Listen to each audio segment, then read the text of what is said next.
Thank you for taking a ride on the Freedom Train podcast. I am your host, Joseph Ward, and riding with me is my homie, Mr. Patrick Urban. The Freedom Train is brought to you by PAX Inc., and that's PACTS-INC. And PAX Inc. is a black advocacy organization aimed at developing the black community to its maximum potential through a focus on education and economics with a trace of hard work, honesty, and integrity.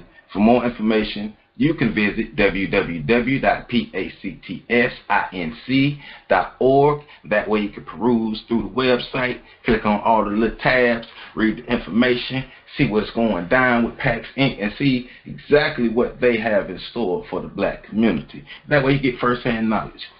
Also, while you're online, make sure you already know, make sure you visit our Freedom Train website at www.freedomtrainradio.com, because we got some live stuff on our website. First of all, I'm on the website. Second of all, I'm on the website. Now I'm just playing, but yeah, some good stuff on the website. We got our shows. Make sure you check out the Fix Sports Podcast. Make sure you check out Lessons from the Screen, Patrick's new show, Lessons from the Screen. Make sure every Monday at 9:30 p.m. Eastern Standard Time, you check the live show of Office Hours with Professor Carl Tone Jones and Erica Tolbert. We got information that's just busting you in your head. All those shows along with this Freedom Train podcast. You can find all that information on our website at www.freedomtrainradio.com. Make sure you subscribe to the Freedom Train on YouTube. Make sure you subscribe to the Freedom Train on iTunes and Google Play. Follow us on Twitter at Freedom Train Net. Follow us on Instagram at Freedom Train Network. And follow us. Well, yeah, I think I said it all. Did I say it all, Pat? I don't know. You didn't mention your shirt being off, which is normally a staple of your house cleaning. Oh, I was trying to be classy. Oh, okay. Yeah, my fault. But I have buttons unbuttoned. I mean, it ain't for me. I don't want to see it. I'm just something you usually say. You said that. I know. I was trying to be classy a little bit. Put my pinky up. But I got a little bit of home training that I bring out every now and then. So. Now, is the pinky being up, is that classy or is that gay? I don't know. And is it the same? Can we say that without getting in trouble? Well, I think we've said worse. So. I guess we're going to find out. I know, right? Hey, whatever, man. So, now today, we got a good show today because we have a young lady who is doing her thing in the city of Tallahassee. And women's empowerment is one of her lanes that she takes. She's an entrepreneur. She controls her own lane. She set her own schedule. The word boss can be applied to this young lady. So let me give you a little more information. Her name is Candace Johnson Ples. And she is a child of the Most High, a wife, a mother, mentor for the organization Linked Up, and also a small business owner in Tallahassee, Florida. The name of her business is J2 Couture LLC, which is the essence of beauty and fashion and personal health care and all those services are by Candace. Her goal in life is to help empower and inspire young women and older women from all walks of life through beauty, fashion, and business by helping them reach their potential and goals in life. Her motto is, when we help one another, we all win.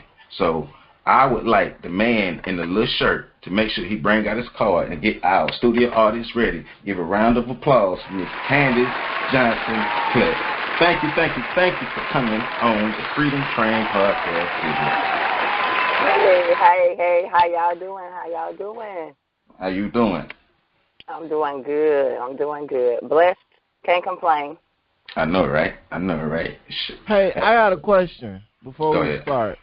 You always do. Are you a Tallahassee native?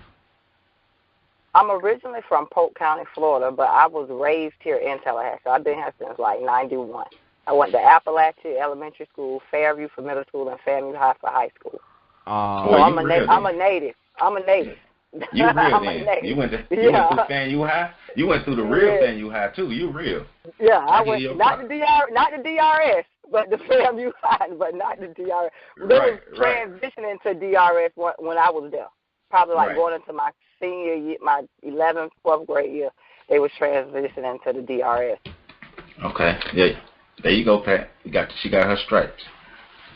Yeah. Straight up. Polk County all day, but I'm Leon County. I'm Leon County to the heart, though. That's what's up. All right, Pat, you got the first question, man. You know how it goes. First real question. Okay. Man, go ahead. You can do it today. Hey. Don't fill me up. I like running on E. Hey, so can you tell us and our listeners a little bit more about what, who you are and what you do outside of what Joe gave? Because Joe don't really be letting us know what's really going on. Joe, this is how we always got to do it. We make the guests seem bigger by making you seem smaller. So give us something else. Let us know what's going on, where your passion for women came from, and all that other good jazz. My passion for women just came from just growing up. My grandmother raised me for a little while, and just watching her, she was a business owner. Like, she did healthcare, and she did it in her own home, from her raising her kids to actually helping some of her grandkids and her great nieces and nephews that she had to raise, because some of my family members was addicted to crack. So just watching her give back to the community, her church community, and the women that was in her community, that's where my passion came from. Just watching her and being growing up and looking how things going now, especially really young girls. Like, they don't have those type of role models anymore.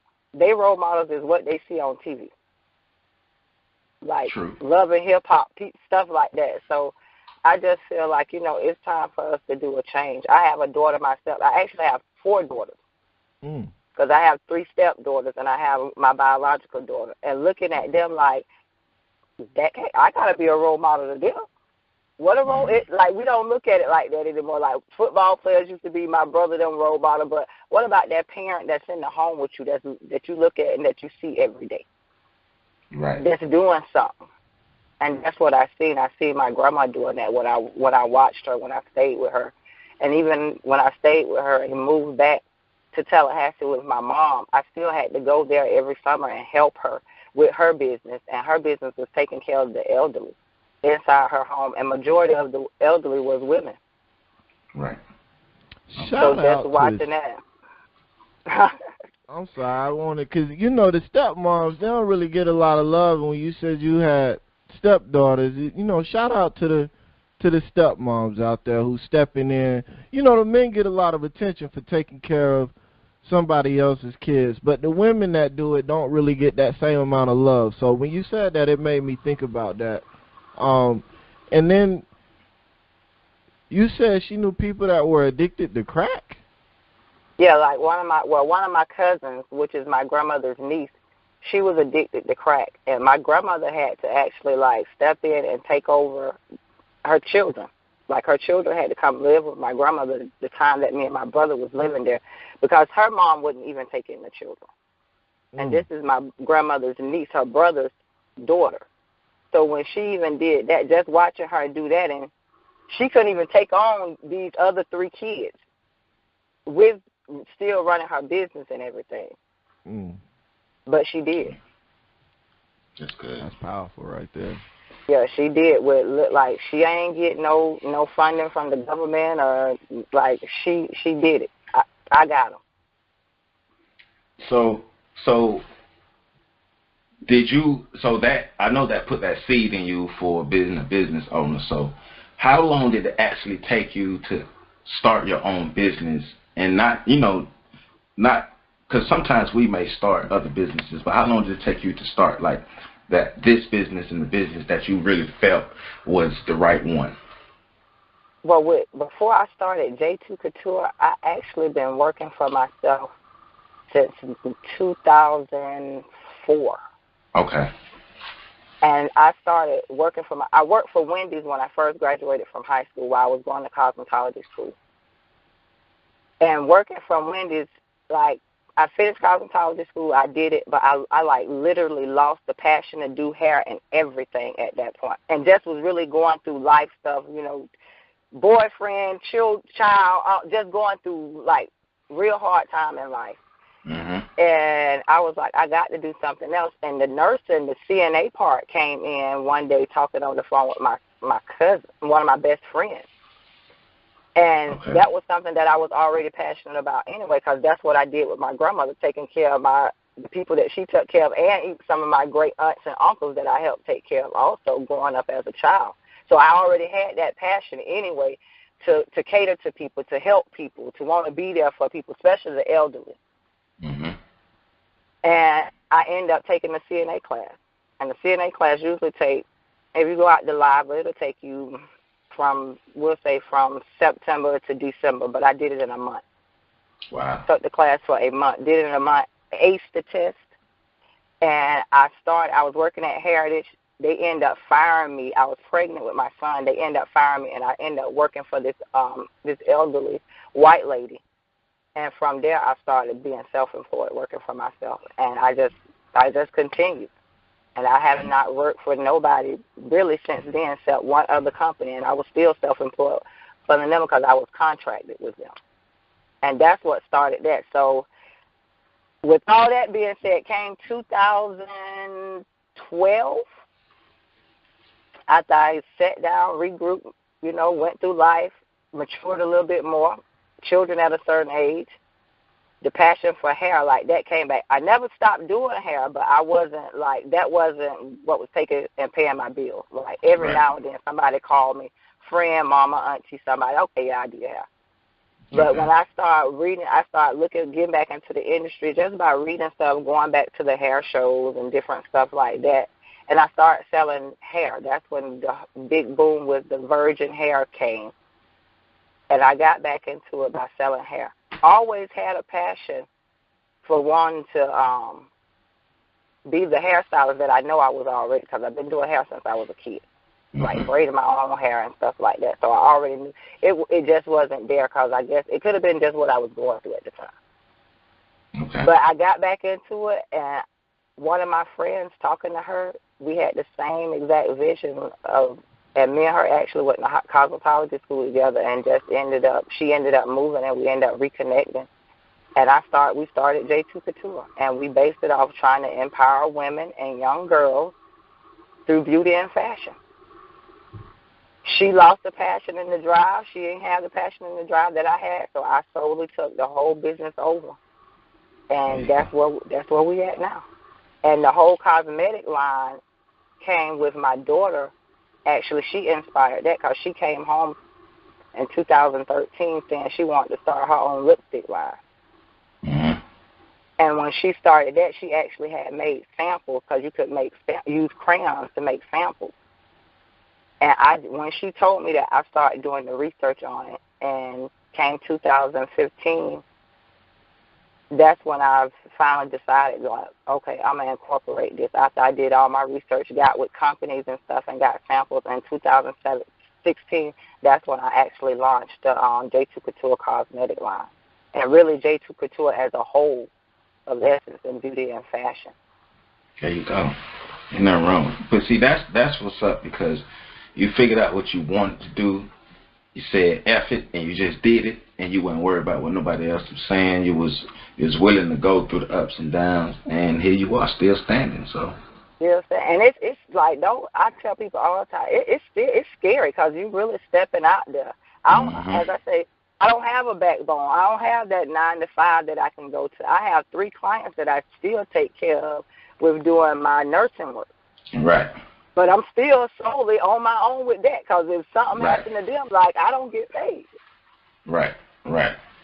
So it could be scary at times, but when I say you got to have faith and you just got to believe in yourself and you got to speak positivity in your life, and because your tongue is very powerful, whatever come out of that mouth, it will happen.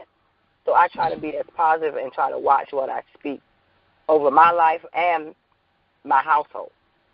Okay. And anybody that's around me. Yes, ma'am. But you said something else that was real powerful, too.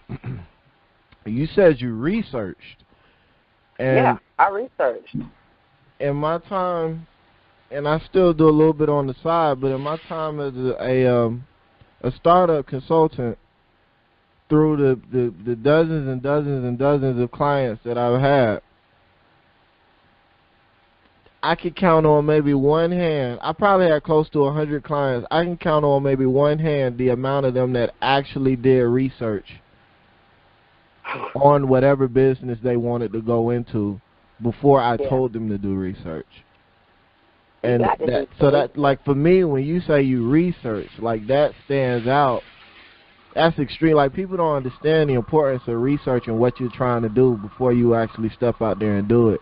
So could you please just give the people that are listening, that are like, Patrick full of shit, he don't know what the hell he talking about. Just give them an idea of, you know, what you researched, why you chose to research it, and how that was helpful to you in starting your business. It was helpful because when I say research, I mean from going into different stores around the city, in the mall, looking at what they got, looking at what people, what women liked, didn't like, this, all that. And the company that I worked with, I had to research different companies and end up finding one of the companies that was owned by African American young lady herself that make her own cosmetic products. So it's a lot of people that's in the industry that actually get their products made by her. And that was one of my focus. If I'm going to do this, I want to be able to work with another sister that got her own business. Because I want to empower our people so we can work together, so we can circle that dollar that we need to be circling back into our own community. No matter if she is another state, she can still help me and I can still help her. There you go. I got my fist in the air. So I did the research for that, and then just to get to know the product and branding and watching different people. I even watched Keisha Kayor, how she flipped them 200 million they talk about she had, and with her own cosmetic line. Just watching just different people and just meeting one of the young ladies here. I can't think of her name right now, but her cosmetics is called Lolita. She has her own cosmetic shop here. She was actually in the mall. I actually sat down and met her at a women's group and got inspired by her also. That's what's up. Black sister, right here. So from there, I was like, I can't just go out here and try to do this without doing the research. Then I'll be looking foolish because I won't know what I'm talking about. I'm just out here trying to sell. Like, I could sell all day, but if you don't know about your product and what the women want, what's the use of you out here selling? Because your product ain't going to sell. You got to give people a good product. So I had to do my research on the product that I wanted, and it had to be a quality product. One of the most powerful things about doing your own research is people can't just tell you anything. Yes. So, I mean, you know, and I know because I put the time in too, no. So, man. People can't just tell you anything because people will tell you anything to get your money. There you go. So let me ask you this. All right. Your company, J2 Couture, has a slogan. I said it earlier. I'm going to say it again. The essence of beauty and fashion. So I want to know, why did you choose that particular slogan? And in your opinion, what exactly is the essence of beauty and fashion? I chose that slogan. Well, me and my business partner at the time, both of us chose that slogan. Mm-hmm. But we looked at it, the essence of beauty and fashion. The essence of beauty starts from the inside. And once it comes from the inside to the outside, and then you add the fashion with it, you the essence of beauty and fashion. You got the complete package. But it starts from the inside. Because you can be the prettiest person on the outside, but you can have the nasty and the coldest heart on the inside and look ugly on the outside. Yeah. Yeah. So that was one of the reasons why. That's how both of us looked at it, and that's why we had chose that slogan. That's good. But that ain't the only slogan I got. I got 2 slogans. The second slogan is changing lives one crown at a time. Because when someone's sending it don't matter if you're a barber, a stylist, a nail tech, you in somebody's comfort zone. You right there up on them, like you in their essence. When you cutting their hair, doing their nails, doing their hair, like you in their essence, doing their makeup. You in their essence, and you'd be surprised how people come sit down in my chair and just never even met me, but just spill their beings, their whole life story. Their whole life story. You just be like, wow. Wow. Right. So when people are telling you, I know now you're in a better place to be able to help people, but in the beginning when you noticed that people were starting to tell you their life stories, is that something that spurs you to want to further better yourself as well? To be able to, because you realize you have these people right here, you have a chance to make a difference. So is that something that you say, you know what, let me work on me as well? And I did. Okay. I had to work on myself. I worked on myself, and then I looked at my daughter. And at the time, me and my husband, we wasn't married at the time. Like I even broke our relationship off. Everything was like I cannot be saying, or we can't be saying to our children, including his girls too, that you should be living this type of way and we live in another type of way. Mm-hmm. Like we be hypocrites. So I had to regroup and get myself together, and now I feel like I'm in a better place than I've probably ever been in a long time. I won't say in my lifetime, but in a long time, as me being an adult, 36 years old. Like I feel good every day that I get up. Because I didn't learn how to not hold on to stuff, how to let stuff go. And don't take everything personal, because everything ain't personal. There you go. But those women that come sit in my chest, some of them are very broken. And they still, and I always tell them, you got to stop holding on to stuff. When you start letting stuff go and forgiving people, then you will be better off. Because you have been forgave them and moved on with your life.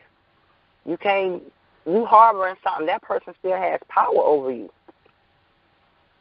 Yes, they do. Yes, they do. That's the truth. You need to that person still has power over you, and I don't need nobody to be having power over me.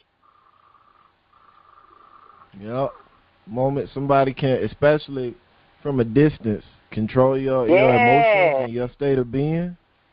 Look, you might swipe on Facebook and see them, and you get mad all of a sudden, like, what? Right.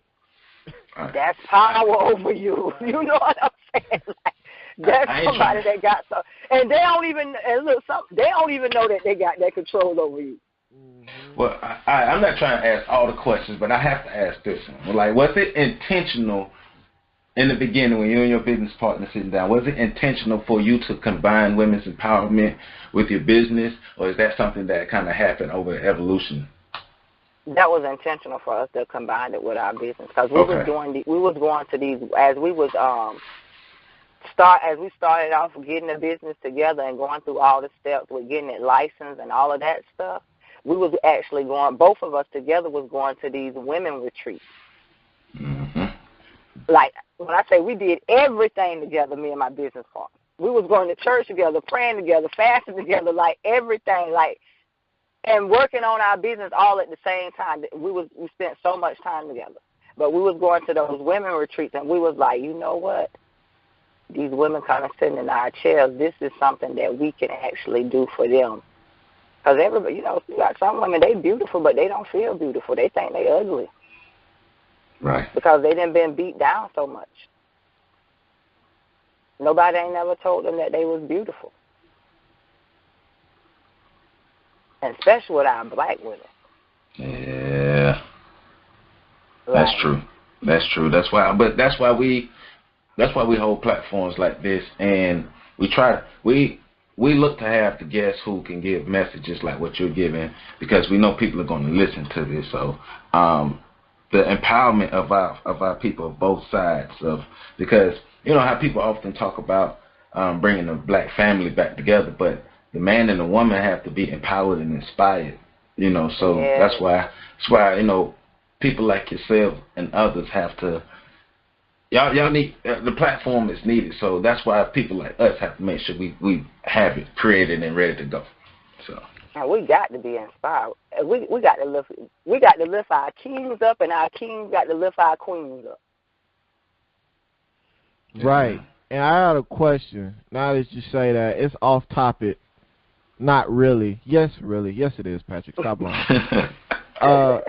I'm trying to, in my mind, twist it to be on topic, but it's off topic. Let me just not even play myself.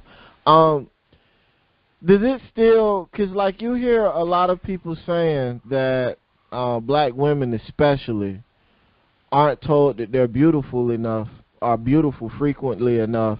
And then like we hear from a lot of men who say if you tell a woman she's beautiful nowadays, it don't mean nothing. How can you reconcile those two? Like, are the men lying, or is it that women are picking up that, nah, when you say she's beautiful, you just trying to get in her pants? Those two different things. Like, how does that work?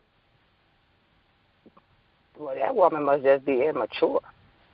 Because every man tell you that you're beautiful, they ain't trying to get in your pants. He's just giving you a compliment. Okay. And some don't know how to, and some people don't know how to take compliments. okay, there you go. Some people don't know how to take compliments. I'm with you. Like, but I'm put like this. When my kids was young, every day I used to make them look in the mirror, and I used to tell my son, my daughter, look at yourself, because when you look in that mirror, you're looking back at yourself, and you say to yourself, I'm beautiful, I'm smart, I'm intelligent, I'm a winner, I'm a child of God, I'm this, I'm that. Every positive word you know, that's what you say to yourself every morning. Right. And I'm saying these same words to my child. So when they look at themselves, they feel like they beautiful, they smart, they empower, which they are all of those things. And my dad wasn't a part of my life like that. But every time he seen me, he was like, "Oh, baby girl, you so beautiful, baby girl, you beautiful. Don't let nobody tell you that you ain't. You beautiful." Right.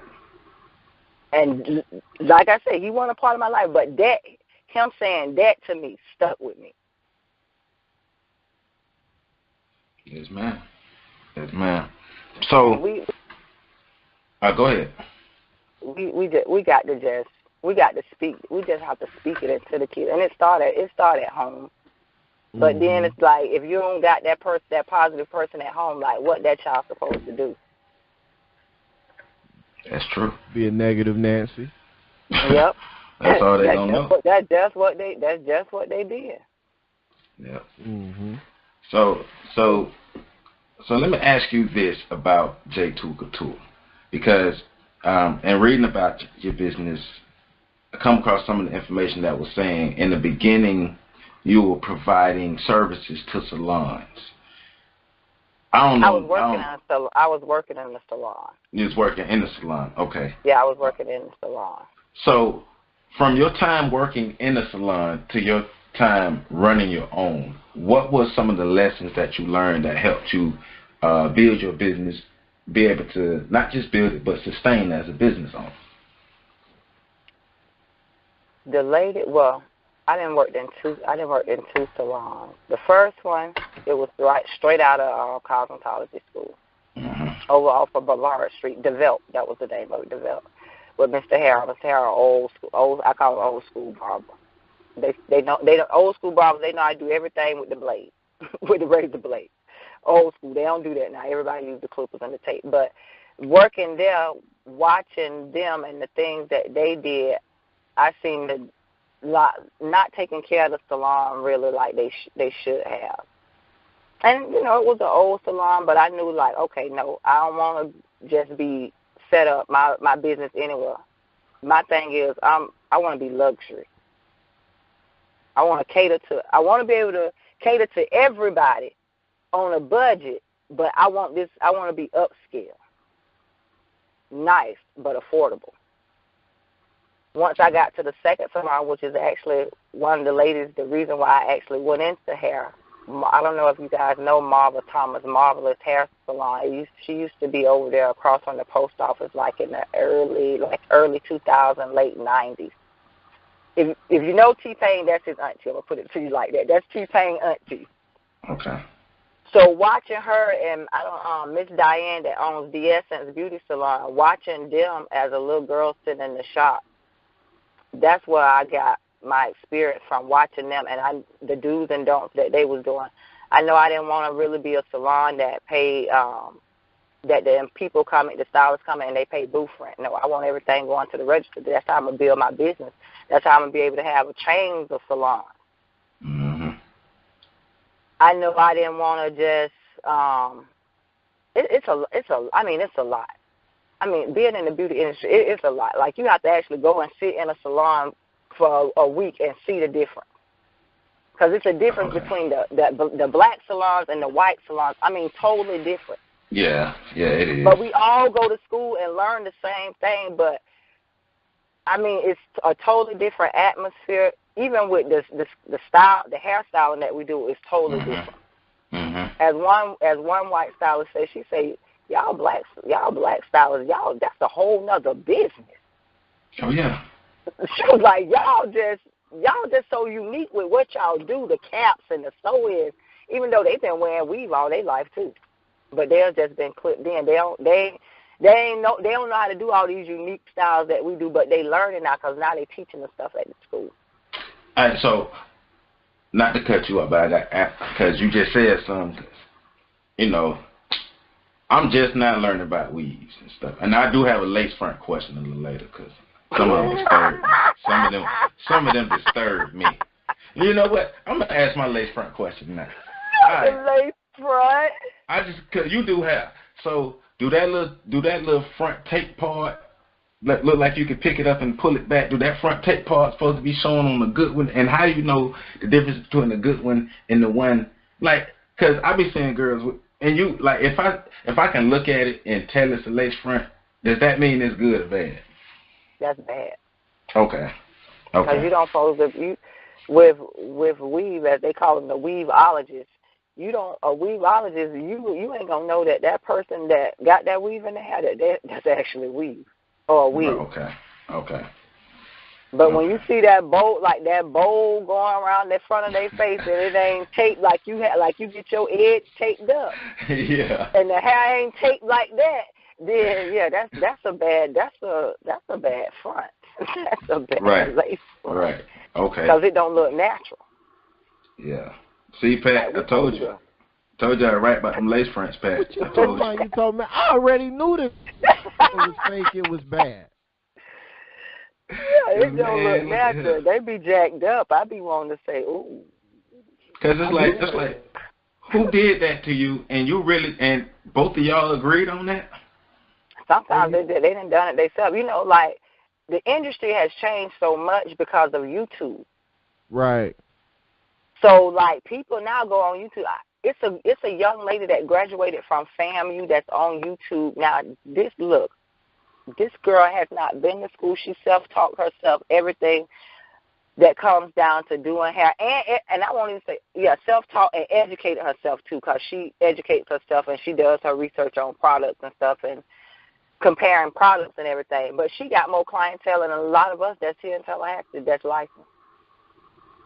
Okay. And people rather go to an unlicensed person than a person that's licensed because they say, well, y'all licensed people, y'all charge too much. Well, this is our business and our livelihood. This is just their hobby. But that might be their business and their livelihood, too. But they know if they drop these prices, you ain't going to come over here to J2 Couture where you might get you a sew-in, depends on which one you getting for $200, when you can go over there to the girl over there in Southside and she just charging you $60. And she do a good job, a great job. We're going to put it that way, a great job. Because I ain't going to, look, I give credit where credit due because some of them sisters can slay and they need to be in school getting them licensed so they can really be around here playing. Right. That's true. Well, see, glad you dropped that nugget. If you got it, you better be legitimate with it. I'm telling you, but it's crazy. It's crazy. It's crazy. But hey, I ain't mad at they hustle though.